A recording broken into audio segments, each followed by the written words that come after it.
قومی air line پی آئی اے کی پروازیں منسوخ ہونا طیاروں میں تکنیکی خرابی معمول کی بات ہے، لیکن بدحالی کے شکار اس ادارے کا شاندار ماضی بھی ملکی تاریخ کا حصہ ہے۔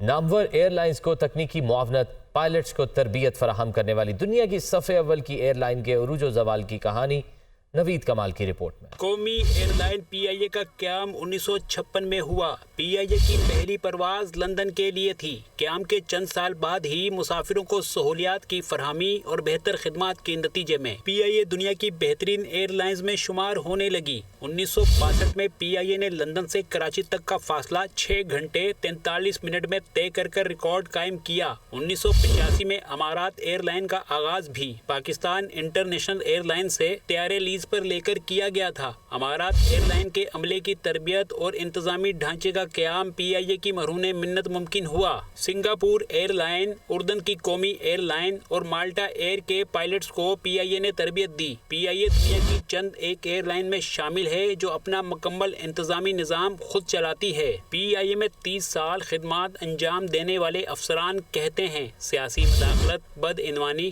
اقربا پروری اور با اختیار عہدوں پر نااہل اور غیر متعلق افراد کی تعیناتی اس عظیم ادارے کے زوال کا باعث بنی۔ ہماری ایئر لائن جو ہے نا پروفیٹیبل تھی اور دنیا کی 10 بیسٹ ایئر لائنوں میں شمار ہوتی تھی اور ایشیا کی نمبر 1 ایئر لائن تھی، لیکن 90 کے بعد جو ڈیزاسٹر ہونا آہستہ آہستہ شروع ہوا وہ ہے حکومتوں کی مداخلت سے۔ پی آئی اے سے وابستہ سابق سینئر افسر قومی ایئر لائن کے زوال کی وجہ ناقص حکمت عملی، اوپن اسکائی پالیسی کا برابری کی بنیاد پر استعمال نہ ہونا قرار دیتے ہیں۔ ان کا کہنا ہے قومی ایئر لائن بدترین حالات میں بھی آپریشنل رہی۔ گزشتہ حکومت کے وزیر ہوا بازی غلام سرور خان کے پائلٹس لائسنس کے جعلی ہونے کے غیر ذمہ دارانہ بیان نے اس ادارے کی تابوت میں آخری کیل کا کام کیا۔ پی آئی اے کے منافع بخش روٹس بند ہوئے جس سے مشکلات میں اضافہ ہوا، جبکہ موجودہ ایندھن کا بحران اسی کا تسلسل ہے۔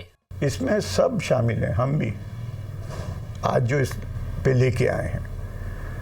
کوئی بے انتہا بھرتی کر دیتا ہے، اوپن اسکائی پالیسی کر رہے ہیں، بھائی کیوں کر رہے ہو؟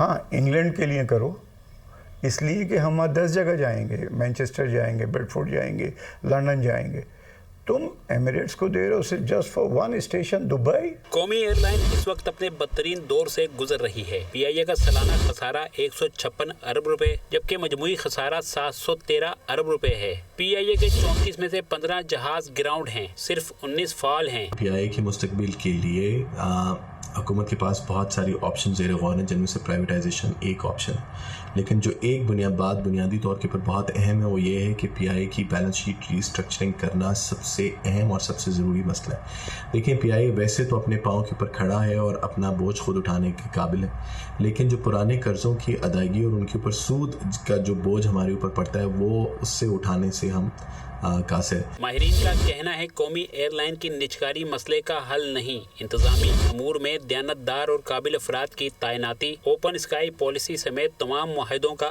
اثر نو جائزہ لینا ہوگا۔ پی آئی اے سے وابستہ افراد کا کہنا ہے اس ادارے کو بحران سے نکالنے کی کبھی سنجیدہ کوشش کی ہی نہیں گئی۔ ابھی بھی اگر حکومت سنجیدہ اقدامات اٹھائے تو یہ ادارہ منافع بخش بن سکتا ہے۔ کیمرہ ٹیم کے ساتھ نوید کمال، دنیا نیوز، کراچی۔